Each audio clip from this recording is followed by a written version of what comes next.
Curso de Mariología. Caballeros de la Virgen. María en la voz de los papas. Muchas veces vemos que la figura de una madre es aquella que une, aquella que acoge. En el caso de Nuestra Señora, hubo un punto en el cual ella fue motivo de división, pero que al final salió victoriosa la verdad. Acompáñenos en este video sobre uno de los grandes dogmas de la Santísima Virgen.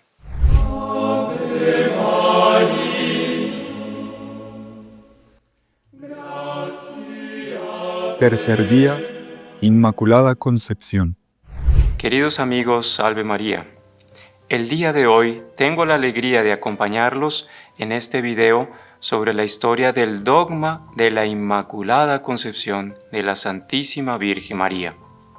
A veces surgen algunas dudas sobre cómo es posible que a lo largo de algunos siglos de la historia de la Iglesia nunca se resaltara tanto la figura de la Santísima Virgen y cómo es que a partir de determinado momento sí, y se van descubriendo maravillas del tesoro de gracias que Dios depositó en ella. ¿Cómo se da eso? Efectivamente, es que el desarrollo de la Santa Iglesia y de su doctrina ocurre como vemos que ocurre con el desarrollo del cuerpo humano. El bebé contiene en sí todo lo que la persona será en su edad madura, incluso en su ancianidad, pero el desarrollo de ese cuerpo se da paulatinamente, gradualmente, al punto de que algunas características que no eran muy claras y definidas en esos primeros años, después, con el paso de los años, va quedando marcado no solamente su aspecto físico, sino su carácter, su personalidad. Asimismo ha ocurrido con la Santa Iglesia. Ella, a lo largo de los siglos, a medida que va corriendo la historia, ella va manifestando nuevas maravillas que, lejos de ser una contradicción en relación al pasado, van manifestando todo aquello que Dios había colocado como depósito de la fe. Y por eso vamos a remontarnos en este caso a los primeros siglos de la Iglesia, en donde vemos que se dan las luchas contra las herejías. Incluso en esa lucha es que nosotros podemos ver que la Iglesia va dejando más clara la doctrina, primeramente sobre la divinidad de nuestro Señor Jesucristo. Era necesario que en esos primeros siglos pudiera quedar muy clara esta definición para que luego comenzara a darse el desarrollo de lo que vendría a ser la Inmaculada Concepción de la Virgen como doctrina aceptada en la Iglesia Universal. Por eso, vemos que en estos primeros siglos hay como que un compás distinto de lo que era la doctrina o el desarrollo doctrinal de la Iglesia Católica en Oriente de lo que era en Occidente. ¿Por qué? Porque en Oriente se estaba luchando contra el nestorianismo. Ya en el siglo V aparece esta herejía negando la maternidad divina de la Santísima Virgen. Y es por eso que en Oriente, a partir de este siglo, se da un desarrollo bastante intenso de Nuestra Señora como siendo purísima, como siendo toda ella plena de gracia, digna morada del Señor. Incluso se dice que así como nosotros cuidamos de la construcción de nuestro lugar para residir, de manera que sea lo más bonito, lo más esplendoroso y lo más protegido posible, era para los católicos de esa época inconcebible que Dios, haciendo de la Santísima Virgen su morada, no cuidara de esa morada con todo esmero para la llegada del Salvador. A partir del siglo IV y siglo V, en Occidente, en la Iglesia Católica de Occidente, vemos la lucha contra la herejía del pelagianismo, que negaba que el pecado original hubiese sido o fuera una mancha dada a toda la humanidad. Incluso aquí se da algo muy curioso, porque uno de los seguidores de esta herejía, Juliano, él comienza a tener una controversia con San Agustín, y San Agustín no le sabe responder porque Juliano le dice, por ejemplo, la Virgen María, ella fue exenta de esa mancha del pecado original, por tanto, sí puede ser viable que haya quienes nazcan sin esa mancha. Vean qué matiz. Dijo una verdad, solamente que con eso quería defender una herejía.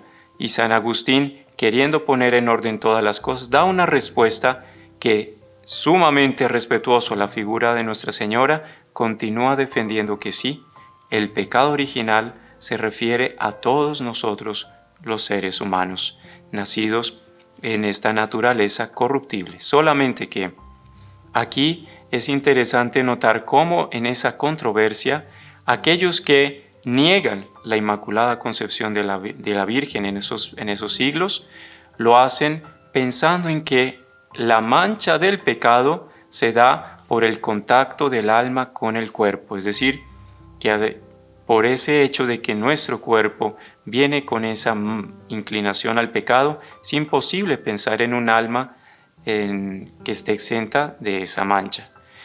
Solamente que ya en Oriente comienza a desarrollarse por esa misma piedad mariana la idea de que Nuestra Señora sí fue siempre purísima, siempre virginalísima, fue siempre inmaculada. Y aquello que se refería apenas a su maternidad, lo van desarrollando poco a poco y ya lo aplican realmente a su concepción. La concepción, ellos hacen una distinción en lo que es la concepción activa, es decir, la unión de los padres de la Santísima Virgen para engendrarla, y la concepción pasiva, es decir, lo que se refiere a la propia persona. Y es aquí donde ellos van desarrollando en relación a Nuestra Señora que ella en su concepción, ella como persona llamada por Dios a esa dignidad de ser madre de Dios, ella sí pudo ser preservada de la mancha original. Y esa doctrina se va desarrollando a lo largo de los siglos, al punto que nos encontramos en el siglo XIII, siglo XIV, cuando ya tenemos a las órdenes mendicantes en el panorama de la Iglesia, por un lado los dominicos y por otro los franciscanos. Y también nosotros sabemos que la Edad Media trajo como beneficio y trajo como riqueza para la Iglesia y para la humanidad la creación de las universidades.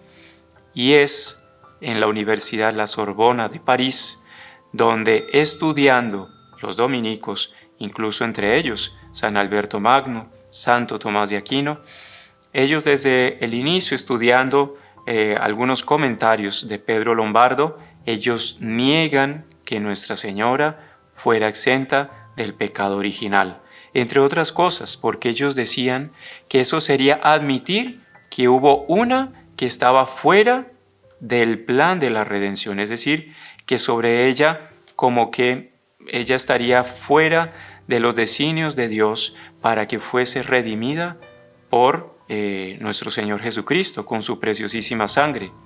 Y por eso ellos no admitían eso. Incluso aquí vemos cómo hay un fondo de piedad mariana en ese sentido, porque ellos sentían que sería como excluir a Nuestra Señora del cuerpo de los fieles, del cuerpo místico de los que forman parte de la Iglesia de Dios. Pero encontramos también la Universidad de Oxford en Inglaterra, y aquí encontramos la figura de Duns Scoto, Juan Duns Scoto. Él habla claramente que Nuestra Señora sí pudo haber sido preservada del pecado original, y no porque a ella se le excluya del plan de la redención, sino que él, haciendo eco a otros argumentos que ya venían de siglos atrás, él decía: ¿qué médico actúa de manera más perfecta? ¿Aquel que recibe al enfermo después de que ha tenido una caída para curarlo? ¿O aquel que, dándose cuenta que hay un obstáculo en el camino, quita el obstáculo para preservar a éste de que él caiga? Pues bien, él habla de que es posible en una redención preservativa, es decir, no solamente nuestro Señor que redime a los caídos, sino que preserva a Nuestra Señora de la caída, y por eso Él dice que Nuestra Señora sí pudo haber sido preservada del pecado original en atención a los méritos de la redención de nuestro Señor. Y será un discípulo de Él, Francisco Maironis, quien acuñará esa expresión famosísima y que fue la base y el sustento para la proclamación de la doctrina de la Inmaculada Concepción de Nuestra Señora, con 3 palabras en latín muy sencillas. Él decía, potuit, decuit, ergo fecit. ¿Qué quieren decir? Dios pudo hacer inmaculada a Nuestra Señora. Era conveniente, en atención a la redención de nuestro Señor, que lo fuera. Por tanto, Dios lo hizo, Dios la hizo inmaculada. Y así, esa discusión fue poco a poco diluyéndose a tal punto que incluso otras órdenes religiosas, porque vemos que por un lado los dominicos eran fuertes defensores de que no era inmaculada Nuestra Señora desde su concepción, los franciscanos defendían que sí era inmaculada, pero poco a poco otras órdenes religiosas y figuras ilustres de la Iglesia Católica se fueron uniendo. Por ejemplo, dentro de los jesuitas encontramos a Diego Laínez, a San Pedro Canicio, a San Roberto Bellarmino. Vemos también, incluso dentro de los propios dominicos, a San Vicente Ferrer, a San Luis Beltrán y al Papa San Pío V, quienes defendían la posibilidad de que Nuestra Señora fuese exenta del pecado original. Incluso, más adelante, ya en el siglo XIX, vamos a encontrar a 2 papas que eran defensores de la Inmaculada Concepción de Nuestra Señora, el Papa Pío VII y el Papa León XIII. Vean ustedes cómo de los orígenes de toda la historia de Nuestra Señora encontramos figuras ilustrísimas que la defendían en su Inmaculada Concepción. Pero aquí, antes de nosotros llegar a la proclamación de ese dogma de que Nuestra Señora desde el primer instante de su concepción fue libre de la mancha del pecado original, antes de llegar allí, es importante recordar cómo la propia Nuestra Señora aparece en 1830. 24 años antes de la proclamación del dogma, se aparece ella en París a Santa Catalina Labouré, y allá ella le pide que acuñe una medalla con esta inscripción: «Oh María concebida sin pecado, ruega por nosotros que recurrimos a vos». En 1830 se da la aparición y solo hasta 1832 fue autorizada a Santa Catalina a que acuñara las medallas. En 4 años, desde 1832 hasta 1836, se distribuyeron más de 36 millones de medallas. Las propias hermanas del convento de Santa Catalina Labouré la llamaron desde los inicios la medalla de la Inmaculada Concepción. Pero en esos años fueron tantos y tan grandiosos los milagros que se operaban a través de esa medalla, que fue conocida como hasta hoy en día la medalla milagrosa.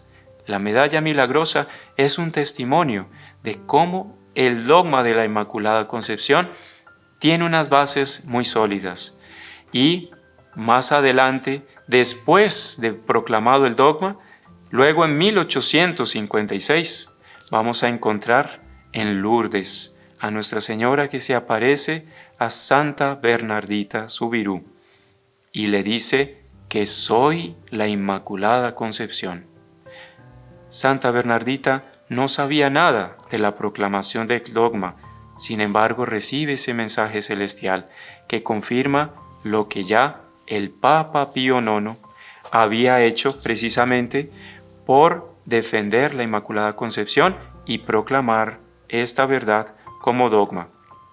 Él se encontraba con el deseo de consultar a los obispos del mundo entero y él realizó una consulta que llegó por carta y impresionante porque fueron 603 respuestas de obispos de todo el mundo, de las cuales 546 eran completamente favorables a la proclamación del dogma.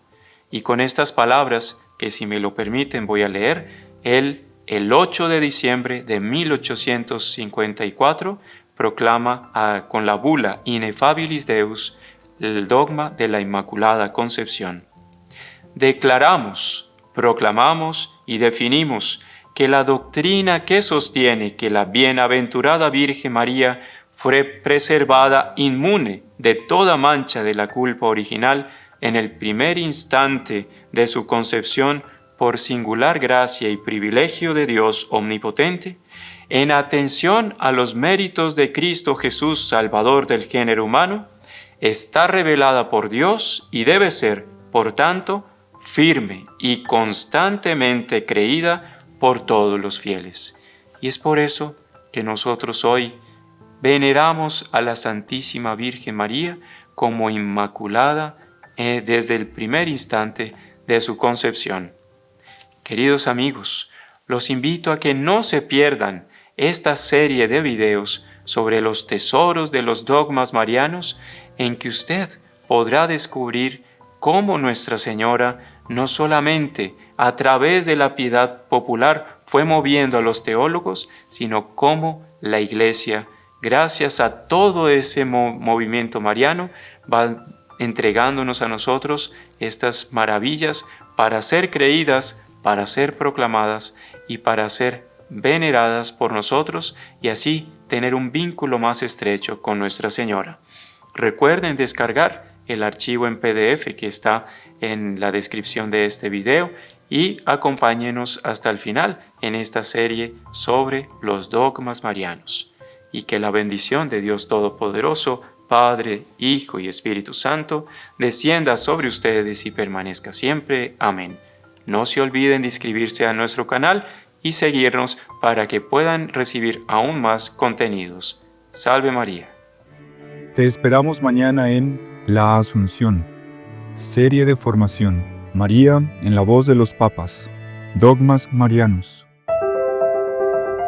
Si no se quiere perder ninguno de nuestros videos, suscríbase a nuestro canal, active la campanita y no se olvide de compartirlo con sus conocidos.